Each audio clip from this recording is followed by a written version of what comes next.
Does the back of your sofa look a little lonely? If your couch is sitting in the middle of the room, you're missing out on one of the best styling opportunities in your home. Today, we're diving into the world of behind sofa tables, also known as console tables, and I'm sharing 5 foolproof ways to turn that empty gap into a stunning focal point. Let's get styling. Our first look is all about balance. This is perfect if you want a clean, high-end hotel feel.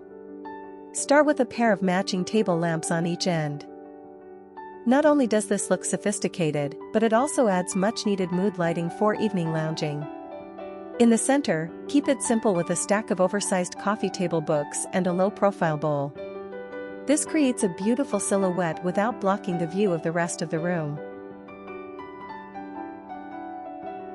Short on square footage? Turn that space into a hidden home office.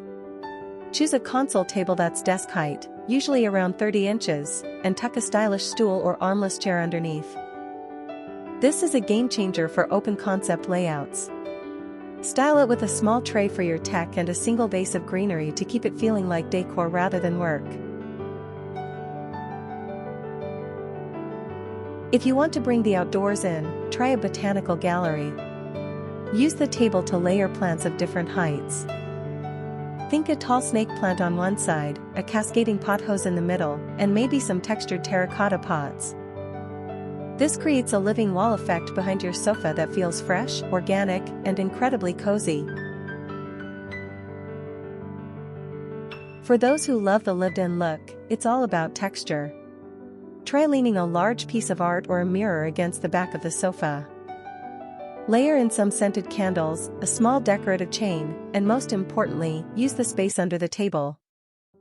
Adding 2 large wicker baskets at the base provides great texture and doubles as secret storage for extra blankets and pillows.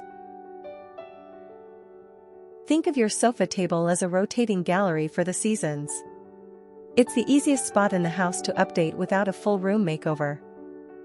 In the fall, think dried wheat and amber glass. In the spring, go for fresh tulips and light linens. It keeps your living room feeling fresh all year round without much effort.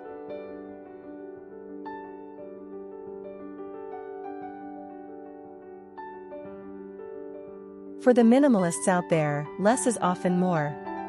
Choose a slim profile table that almost disappears. Style it with just one oversized sculptural object on one side and a simple stack of tonal books on the other. This creates negative space, which actually makes a small room feel much larger and more intentional.